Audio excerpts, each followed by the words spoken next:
Hello, everyone, and thank you so much for joining me for Daily Spark with Dr. Angela. I am your host, Dr. Angela Butchester. You know what I like to do on the show. I want to enlighten you. I want to inspire you. I want to empower you to become your best self.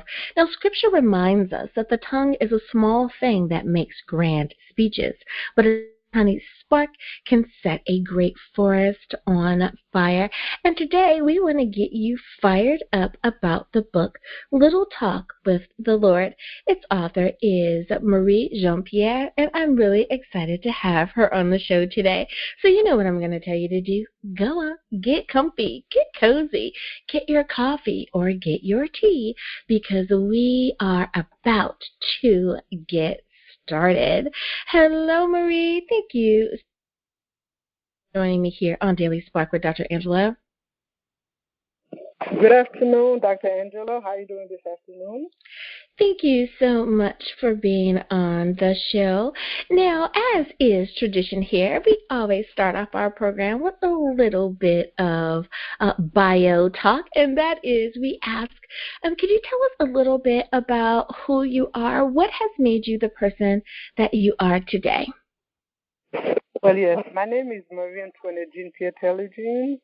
I'm from Cap Haitian, Haiti, but I came to America when I was 12 years old.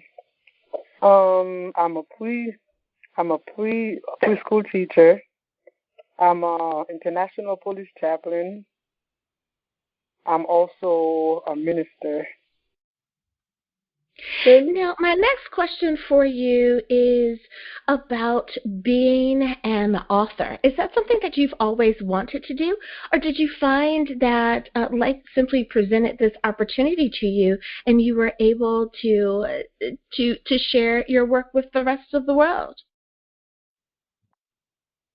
Yes, I always wanted to be a book author. I wrote this book back in 2004. Little Talk with the Lord. The Lord was the one that inspired me to write this book.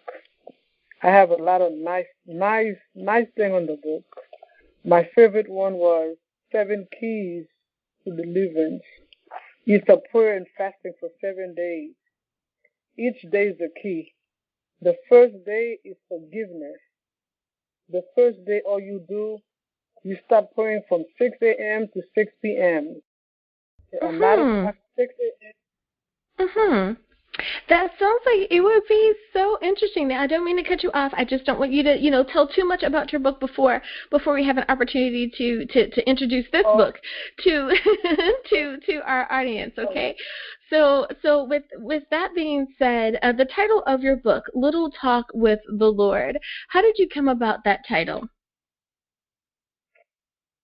Well, I used to fast almost every month. Until one day, I said, a little talk with the Lord. I keep saying it to myself. And then I said, you know what? Lord, I want to write a book about it. And then the Lord inspired me to write the book titled A Little Talk with the Lord. I like that. And I think that most of us need to have a little talk with the Lord every day. So I can definitely understand that. Now, as far as the ideal reader is concerned, I know that for many people, when they're writing a book, their idea is, I want to share this with moms, or I wrote this book for people that are caregivers that's going through a similar situation. Many people write devotionals where they just want to inspire people day by day. What is the ideal, or who, is the ideal reader for your book? Is your book appropriate for someone as young as our teenagers, like our high schoolers, or do you suggest that perhaps they should be older than college age? Okay, well, it's for everybody. It's even for a young child. It's for everybody. So there, because there's something in there for a 4-year-old, 10-year-old. Also, a preacher can use that book to preach, because there's a lot of nice things in the book. A lot of nice things. So they can use it to preach. They can use it to, if you feel discouraged, if you feel depressed, there's also things in there for them too. They can read it. Mm-hmm. Now, did you have a particular thing that really prompted you or kind of pushed you to get out there and write the book? I know that with many authors, they share their story because something has happened to them, and they say, I have to share this story.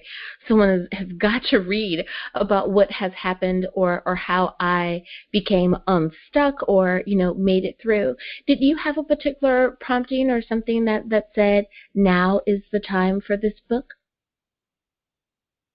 Well, just like I said before, I wrote the book in 2004, but I never really did nothing with it. So I put it out again 2021.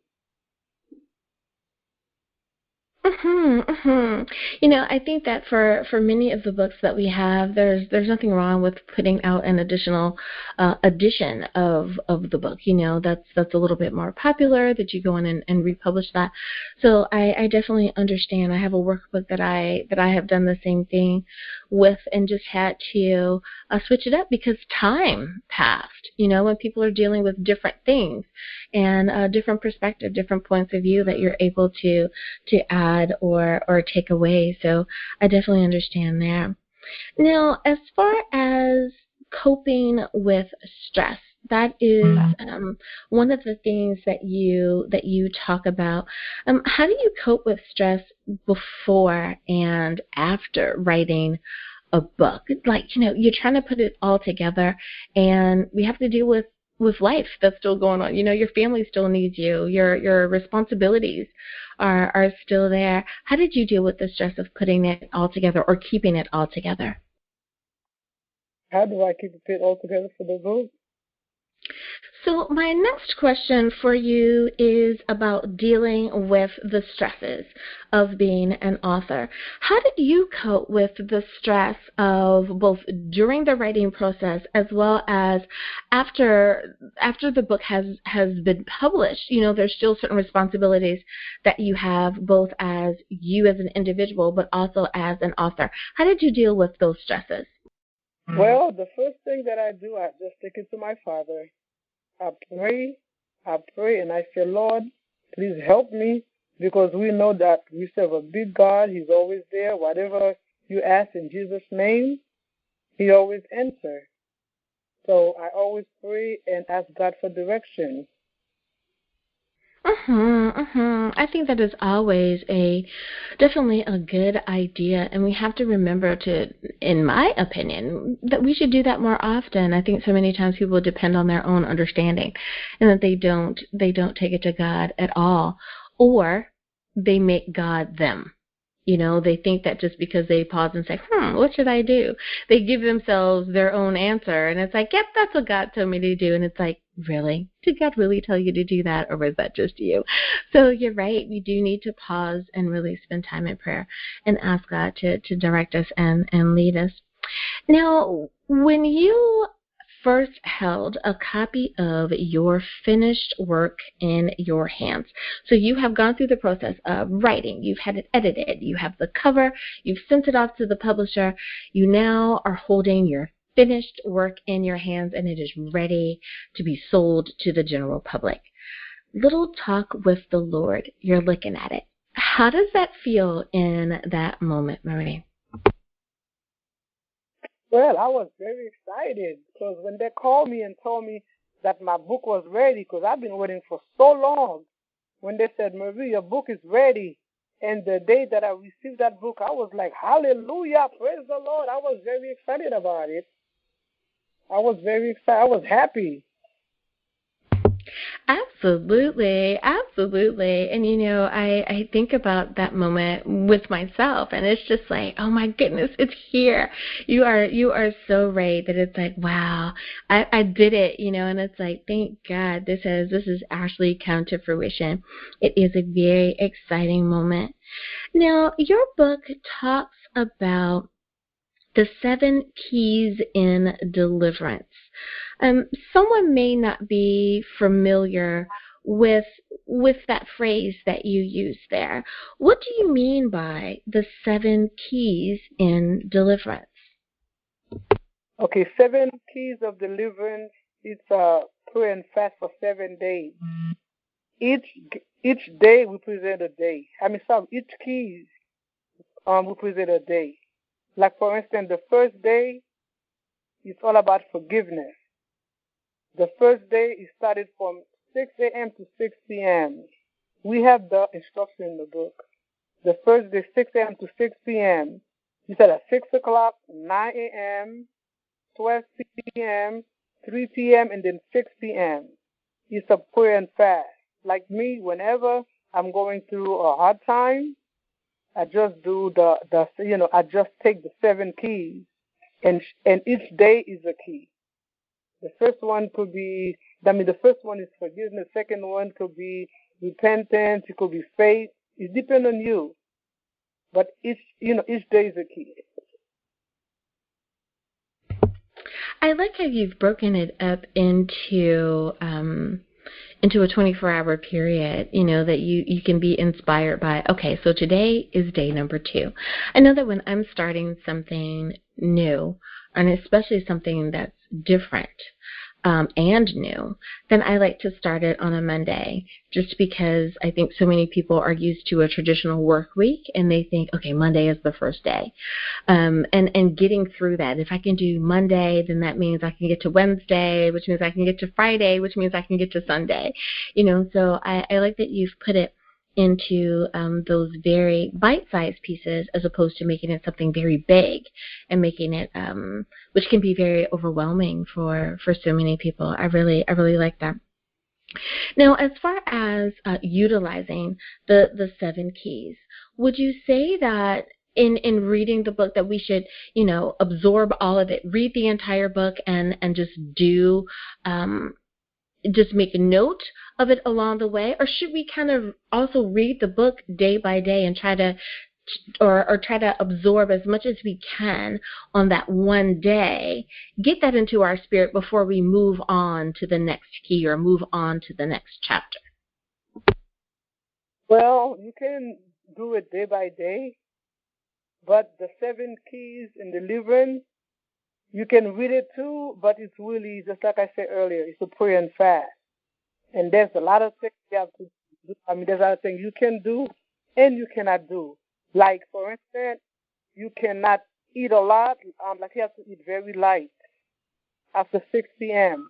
If you're diabetic, you can drink water all day, drink juice. But you can eat light at 6 p.m. But you can start the fast also any day. You can start on Sunday if you want. You can start on Monday. You can start on Wednesday, whatever day. But just make sure you do it for 7 days. I had a friend of mine. I told her about 7 keys in Deliverance. She did it.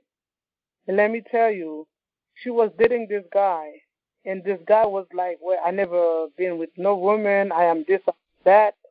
And then what happened, like my friend, she got pregnant. So when she got pregnant, she came to me. She was crying. I offered that to her, the prayer and fasting to her.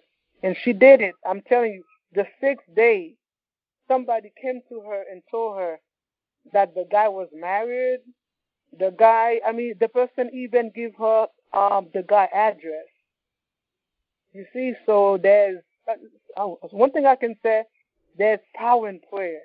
When you come to God and pray, especially the 7 days thing, it's really big. Just like I said earlier, whatever I'm going through, I always do the 7-day prayer. It's a prayer and fast. Absolutely. I'm so sorry to hear about what happened to her, but at the same time, thank God she found out what was going on with him, and she was able to get herself out of that situation. So absolutely, I don't think that people really understand how important prayer is, but more importantly, how powerful prayer is. And prayer really does, and I know it sounds like a meme or it's very cliche, but prayer really is powerful.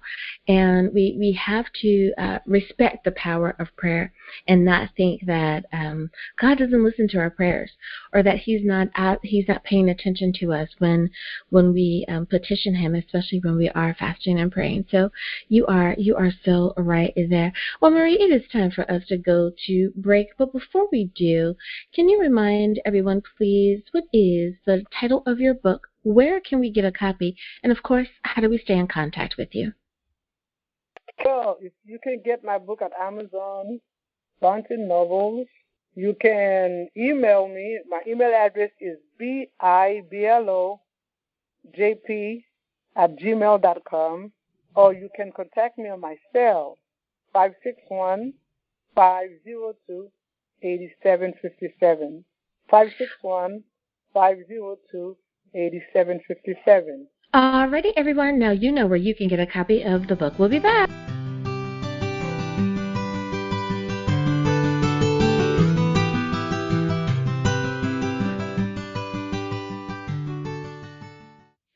And we are back. Thank you so much for joining me for Daily Spark with Dr. Angela. I am your host, Dr. Angela Chester. My guest today is Marie John Pierre, and we're talking about her book, Little Talk with the Lord. I know, such an awesome title. I love it. I love it. Now, one of the things that many times as an author, especially when it's our first book or even our second book, there are things that we learn along the way that we didn't know, of course, prior to starting the project.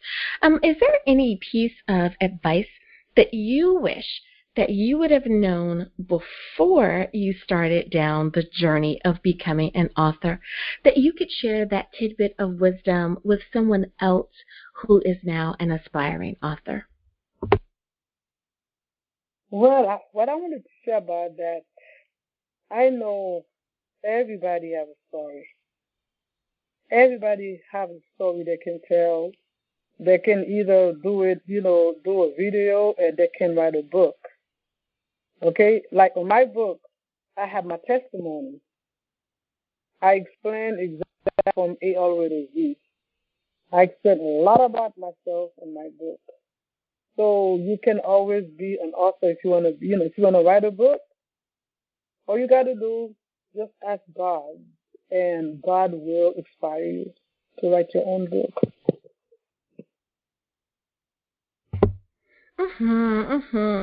I tell you, God is so amazing in that we are all inspired to do what we've been called to do, right? For so many folks, it's like, well, some people are doing the same thing. Dr. Angela, you're not the only person on the radio. There's tens of thousands, hundreds of thousands of radio platforms, and you're not the only one doing it. So what makes yours so special? And I know that's one of the questions that I ask the authors. What makes your book so special? I know that for my radio program, what makes mine special is that God gave me this one. We have to be responsible for the gift that God gives to us and make sure that we are tending to it and being a good shepherd, the way that God intended for us to take care of it. So that's my question for you, Marie, is that for someone who says, I like your book or what you're telling me about it, but what makes your book so special? How would you answer that person? What makes your book special or different or unique?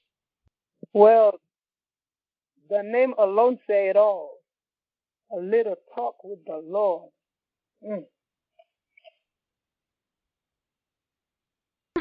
So spending that time with God, that it's all about that quiet time with Him. I definitely understand that.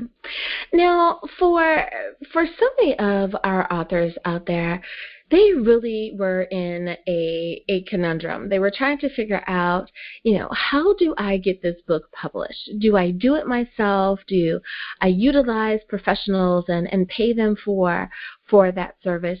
Each one has its pros and cons. I've heard authors say, using a publishing house is expensive, but I got what I paid for. Others will say, I wanted to use self-publishing because I didn't want people to change my story. Like, this is my personal story, and I didn't want people to edit it, or I didn't want my illustrations changed, whatever it is. How did you determine which way to publish your book, and why was it the most appropriate choice for you? Well, I can tell you at first what I did. I went to Office Depot, and I did a lot of copies, and then I stapled it. I think I was like, wow, Marie, come on, let's make that book professional because it's a nice book.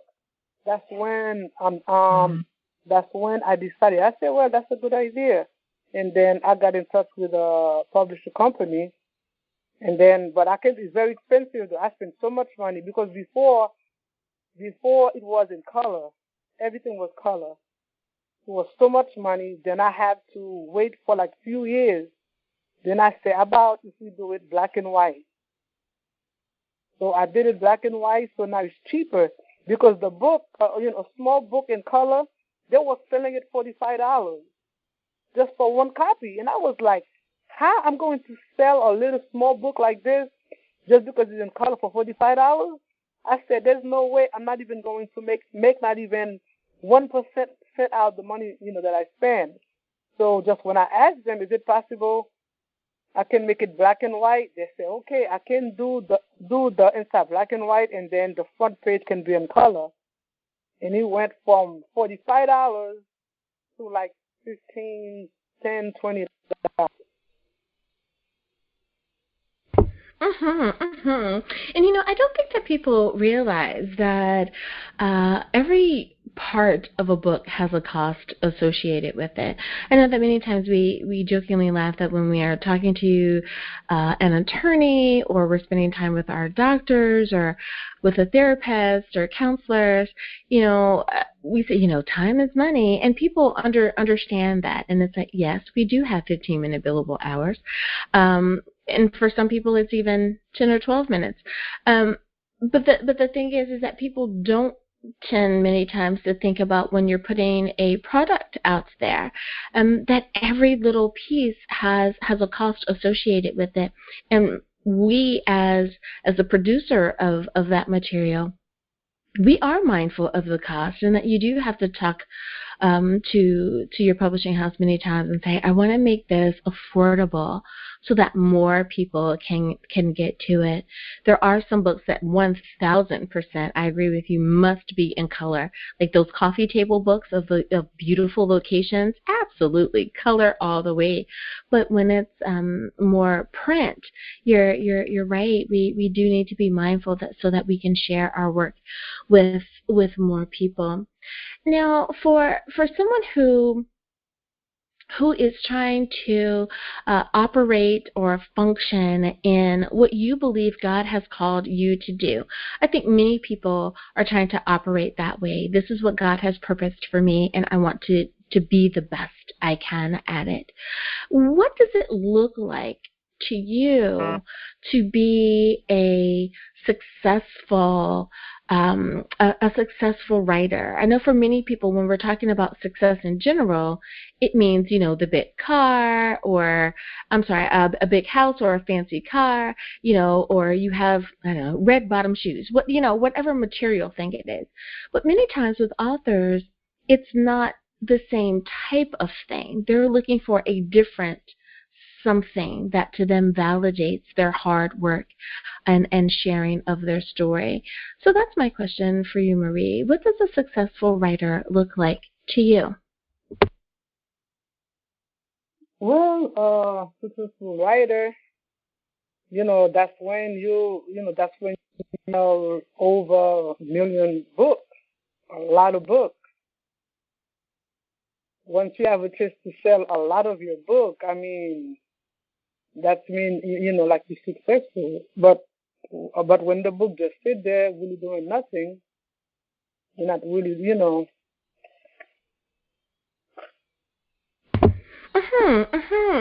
And it's so interesting that you say that, because I have not necessarily talked to these people on radio, but in general, I love going to book expos, be it that I am one of the author vendors that are there, or I'm simply going to find and really my next amazing book to read myself.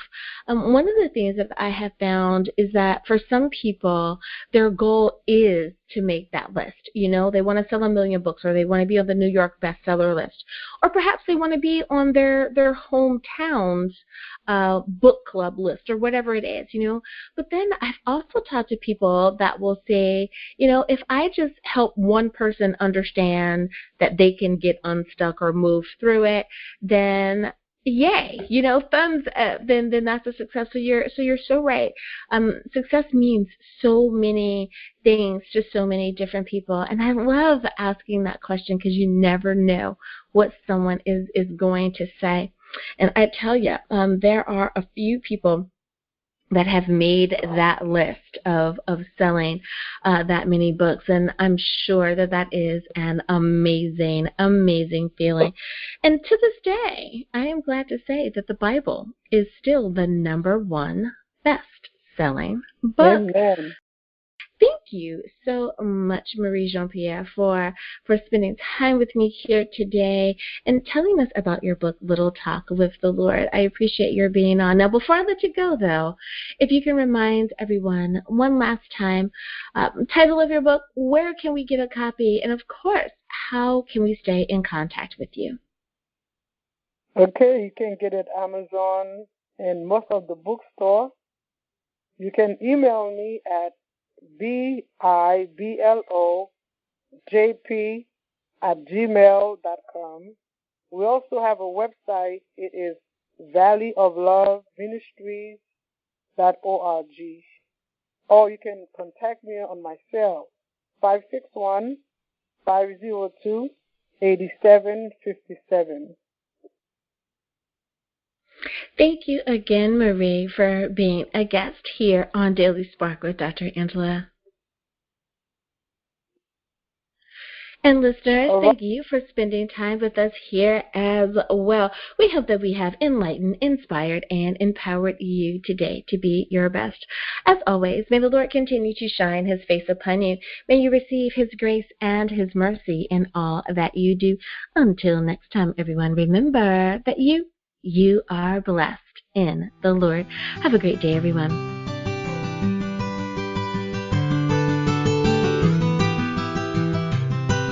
Hello, everyone, and thank you so much for joining me for Daily Spark with Dr. Angela. I am your host, Dr. Angela Butchester. You know what I like to do on my show. I want to enlighten, inspire, and empower you to become your best self. Now, Scripture reminds us that the tongue is a small thing that makes grand speeches, but a tiny spark can set a great forest on fire. And today we want you fired up about our guest. His name is Robert Johnston, and we're talking about his book, The Triad of Solomon. So you know what I'm going to tell you to do. Go on, get comfy, get cozy, get your coffee or get your tea, because we are about to get started. Hello, Robert. Thank you so much for joining me here on Daily Spark with Dr. Angela. Hi, Angela. Nice Thank to you. hear from you. Thank you so much for being on the show today. Now, as is tradition here, we always give our guests an opportunity to introduce themselves to perhaps those few people out there who are unfamiliar with who you are. So first question is, what makes Robert Robert? Tell us a little bit about yourself. Right. Well, I'm a retired gentleman in England here. I've spent a lot of time, though, teaching English as a foreign language abroad in Middle Eastern countries, and I also worked in Sweden, so I understand the sort of mindset of the people out there. I'm a Christian and also interested in philosophy. And a philosopher I'm particularly interested in is Søren Kierkegaard, who was Danish. But he's been described as the father of existentialism. So what he was concerned with wasn't so much thinking about life, but the way you live it. And that's what my book's about, really. Because it ties in the very... Sure. So speaking of being an author, is that something that you've always wanted to do, or did you find that life simply presented the opportunity to you?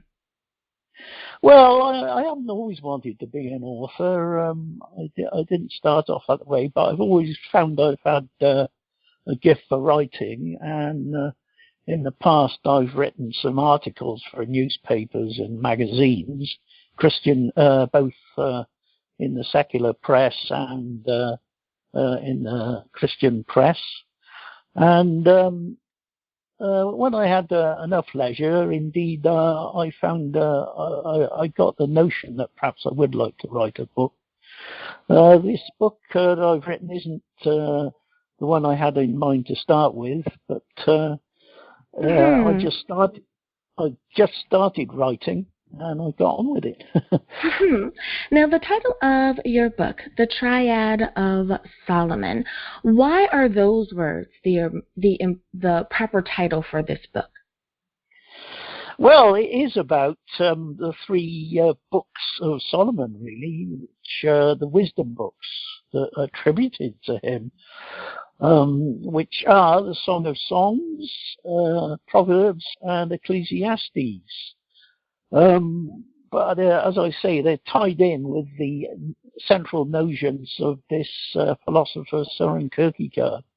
I gave the book that title because I thought it might attract people who perhaps into New Age and things like that, and they wouldn't quite realise it was a Christian book. But it is a Christian book. Now, the ideal reader, did you write it in a way that you were thinking about who would be reading the book? I guess my question is, would it be appropriate for someone as young as high school? Would they be able to follow the storyline? Well, it's not really a storyline. It's a sort of exegesis of the books of the Bible I've mentioned, and some chapters on explaining how these books tie in with the ideas of this philosopher. I think it might be suitable for high school students, yeah, perhaps the higher grades, perhaps not so much the younger ones. It's not designed as an academic book, but it's suitable for academics as well. It might be suitable for people in the first years of taking a philosophy degree, or maybe Bible college or theological college as well. And for the general public, indeed. For people who've got an interest in the kind of things I've written about. Now, the proper way to read your book, many times authors put it in a way where you should read it cover to cover, page right after page. Others have decided that the devotional style is a little better. You read a page or two, put it down, digest it, and then move on to the next few pages within a few days. How did you present your book? What is the best way to really utilize the information within? Well, I think possibly to read chapters individually. It's not designed so much as a devotional book. But as I say, the Triad of Solomon is the three essential wisdom books in the Bible, which, as I say, Song of Songs, Proverbs, and Ecclesiastes. And also there's other wisdom books as well, like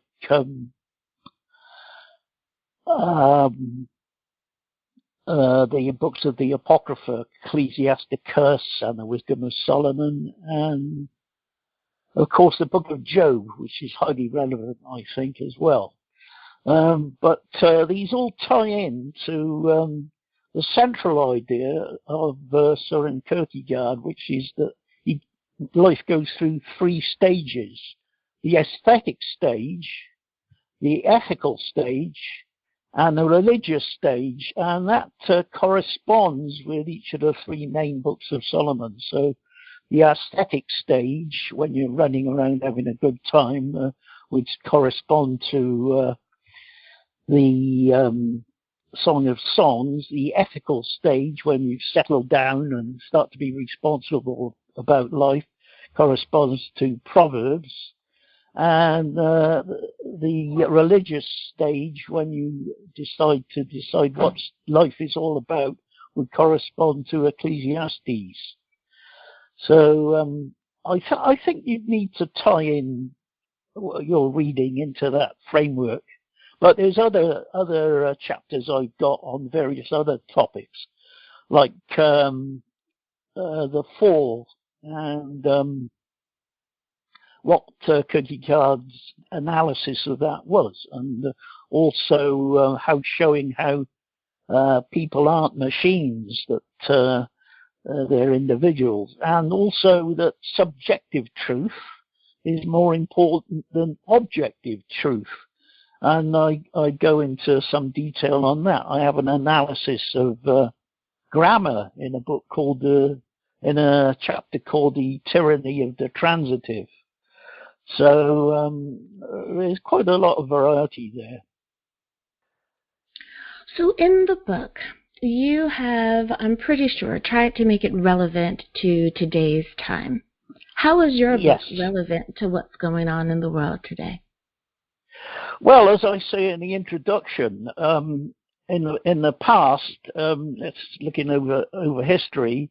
Before Christ, people had a fear of death, and the death and resurrection of Christ, and overcame the fear of death. People had an answer to the death, so that fear of death was overcome. In the Middle Ages, people were suffering from guilt, and discovery of justification by faith overcame that at the time of the Reformation. These days, people are beset by feelings of meaninglessness, and I think my book is addressing that. This is what existentialism deals with, is these problems of meaninglessness. So I would hope that this book tackles that, to show how Christian faith gives meaning to life. So that's how it goes. Now, one of the things that you talked about, and I can't wait to talk about it on the other side, is this subjective truth. So we're definitely going to get to that. I want to be able to give you enough time to talk about that. But the process of getting your book out there, so many people have to determine if they are going to self-publish, if they are going to use a publishing house. And it could take anywhere from days to months to really make this determination, depending on what else is going on in your world. How did you determine how you would publish the book? Did you self-publish, or did you choose to go the route of a publishing house? Well, technically I've self-published, so the copyright's in my name, initially with Westbow Press.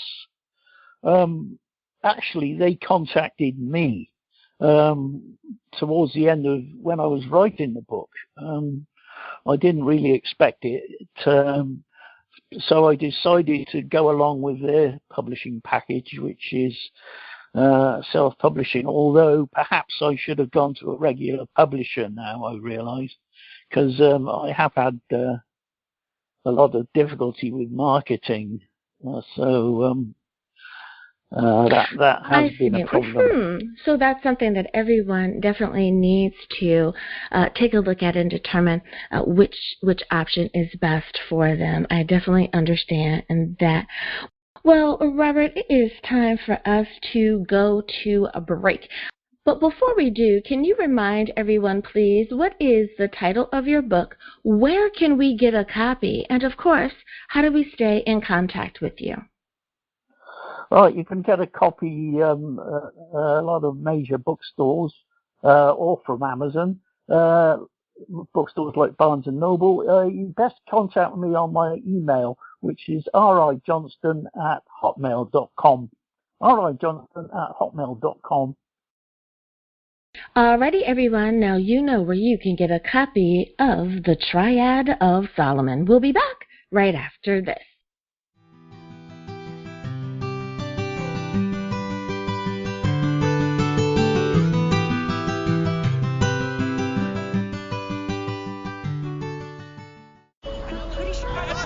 discovery. No, just a sec. What would it look like if we listened more? Could the right voice, the right set of words, bring us all just a little closer? Get us to open up, even push us further? It could, if we took the time to listen. The most inspiring minds, the most compelling stories. Download Audible and listen for a change. Hi everyone, Dr. Angela here. Did you know that Daily Spark is now on Facebook? That's right, you can visit with me at facebook.com/Daily Spark with Dr. Angela. I want to know more about what you're thinking. I'd love to know, which interview did you find the most entertaining or the most informative? I want to talk to you, and I want you to be able to talk to me. Simply visit facebook.com/Daily Spark with Dr. Angela.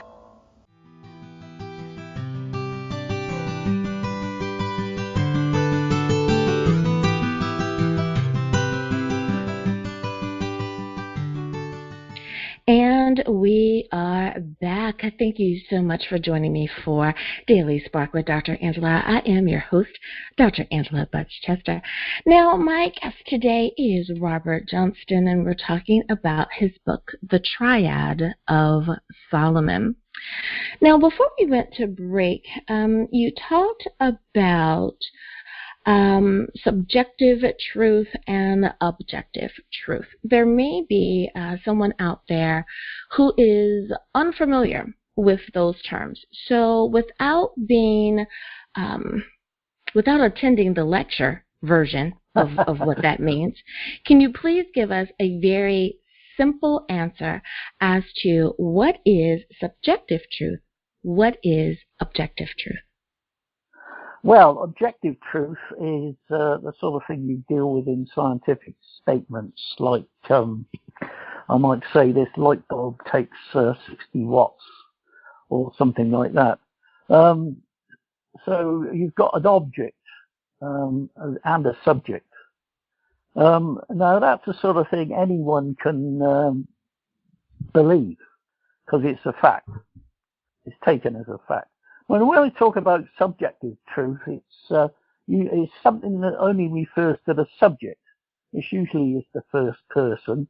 So if I say something like Jesus died for me, that's a subjective truth. I can't prove it to anyone else. Whereas with objective truths, you can usually prove it, or it's pretty obvious. So because it deals with objects. Subjective truths are something true for the person or the subject.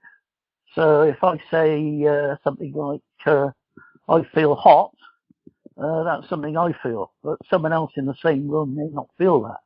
So that would be a subjective truth as well. So, but those truths are more important than the objective truths, because all statements like that have a subject. But not all statements have an object. So there's certain verbs called intransitive verbs that don't take an object. So if I say something like Jesus ate bread, then that's a transitive statement, and it's objective.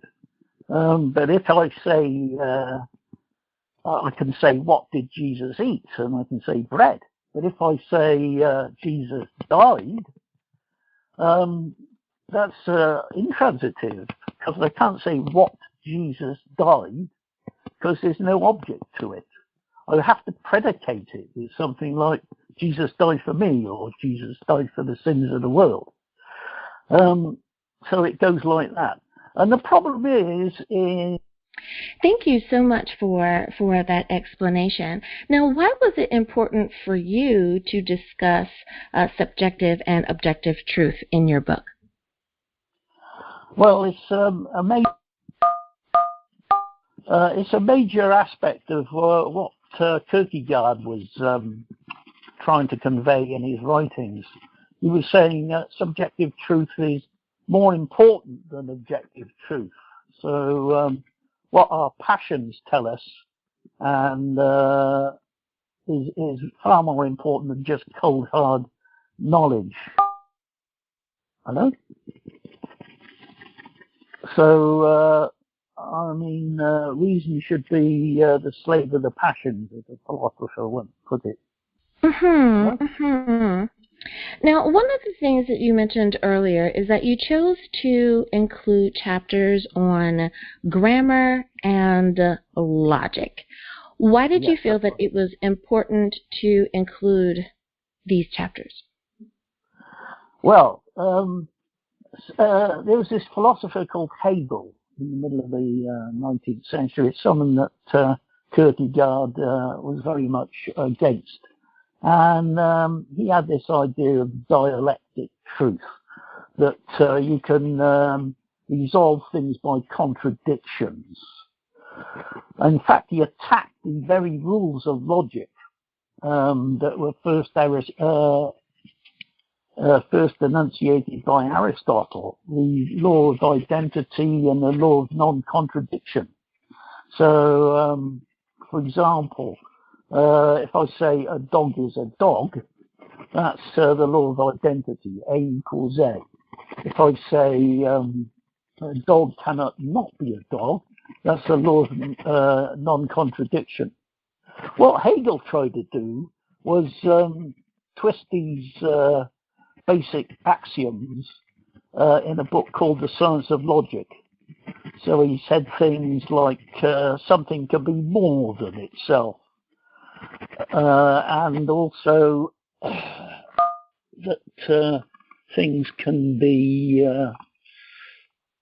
you can contradict yourself if you like, and it'll still be all right. So Kierkegaard was saying that what Hegel had done, he'd made people into a race of animals, gifted with reason, and this attacked the whole basis of Christianity. In fact, Hegel attacked his system of dialectic, as it's come to be called, gave a basis to Marxism and nationalism and things like process theology, which sort of says that instead of God always being the same and not changing, that he changes like the universe does. So Kierkegaard was very much against this sort of thing. So I've included the chapter on logic to show the importance of logic, and also on grammar, because as I say, there's such a thing as transitive and intransitive verbs. And transitive statements called propositions must have an object. They're the only ones you can use to manipulate in logic. But a lot of utterances don't have an object. So you can't use them in logical manipulations. But the problem has been that a lot of theologians have said that the Bible is God's propositional relationship to people. In fact, not all of the statements in the Bible are propositions or objective statements. I could think of quite a few. For example, when I say Jesus wept, which is the shortest verse in the New Testament, that's not a proposition. You can't say what Jesus wept, apart from saying tears, which would be silly. You can, or you can say how he wept, perhaps, or why he wept, but you can't say what. So it's not something you can manipulate in propositions. So I've got a whole chapter called The Tyranny of the Transitive, and I don't think that any theologians or philosophers have dealt with this whole problem of intransitivity. I mean, if you look it up on the internet, you won't find anything. So I think that's very important. I think I've broken new ground there in that. That's something perhaps academics could have a look at. I start that chapter with a joke, actually. My dog has no nose. Right? How does he smell? Awful. That's because that's an intransitive statement. If I say my dog smells a bone, that's a transitive statement. If I say my dog smells, that it might be horrible to me, but it might be very nice to other dogs, you know. So that's a subjective thing, you know. It's quite important we look at that sort of thing. Subjective truth is more important than objective truth, because all statements, all references have a subject, but not all references have an object.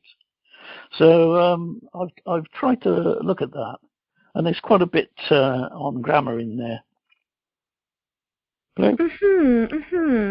Now, wrapping back around to our youth, and thank you for such an explanation, why is it important that the youth be made aware of the information in your book? How is this relevant to them? Okay, for young people, as King Solomon said in Ecclesiastes, remember your Creator in the days of your youth, before the days come when you say you have no pleasure in them. All young people are in the ascetic stage of life. They're just having a good time. So the problem is with some young people is they can reach the top in their chosen field. So it could be academic or sporting or something like that. And occasionally you find someone who's committed suicide. And there should be no reason for that. You know, they could be someone who's very academically gifted and maybe off to a major university or in a major sporting league. But then you find they killed themselves. So why is that? It's because they found no meaning in life. They found that the meaning they were finding in whatever they were doing has gone. So they're in despair, as Kierkegaard says. There's a chapter on despair in my book. What they have to do is get a commitment to something which is in the ethical stage of life. So, and then hopefully a religious commitment as well. So it's very important for young people to consider that, I think. Now, one of the many topics that seems to be of a hot topic or a major concern right now is how the goings-on of various cultures are affecting the women of the world. How would you say that your book is important to women in any regard? Well, in the books of the wisdom books, particularly Proverbs, the holy wisdom is personified by a gracious woman. So womanhood is exalted in the Bible. It's not given to patriarchy or anything like that. So in a sense, you could say that womanly attributes like graciousness, generosity, and so forth are incorporated in the Godhead. Not as a person of the Godhead. There's not a separate person of the Godhead called Sophia, or that's the Greek, or Chokmah, that's the Hebrew, but those kind of attributes are in the Godhead. And Jesus is the wisdom of God incarnate. So he incorporates those attributes of things like compassion, for example. And he treated women well, as we know. So we should be, as Christians, appreciative of women. And God made us man and woman. He didn't make us some hermaphrodite. So womanhood is it's like a bird with two wings. You can't fly unless you got both of them. So men and women sort of complement each other, and society needs both sexes to operate properly. It's there in the book of Proverbs. Wisdom has set a table. I mean, it talks about the 7 pillars of wisdom and things like that. I couldn't agree with you more. I think that we definitely need the balance of both the male and the female to bring us to that homeostasis that we all need to have. I couldn't agree with you more. Now, we are just about out of time. We have about 2 minutes left in the show, but I want to ask you one final question, and that is, anyone having picked up a copy of your book, what is the one takeaway that you want to make sure that they glean from the information that you share? Well, that life has meaning, and the meaning is found in Christ and his resurrection. But at the same time, we're not going to escape suffering in this life. And any suffering that we do encounter can be made meaningful. And at the same time, we need to see where we are on life's way, on the stages along life's way, as we put it. And to read the wisdom literature as a joined up. The books of Solomon as a joined up wisdom literature. They're not separate books in a way, but they're all joined up. The whole of the wisdom literature is joined up. Well, Robert, thank you so much for spending time with us here today on Daily Spark with Dr. Angela. I do appreciate your stopping by. That's all right. You're welcome. And listeners, I want to say thank you as well for spending time with me here today on Daily Spark with Dr. Angela. As always, may the Lord continue to shine his face upon you. May you receive his grace and his mercy in all that you do. Until next time, everyone, remember that you are blessed in the Lord. Have a great day, everyone. Bye-bye.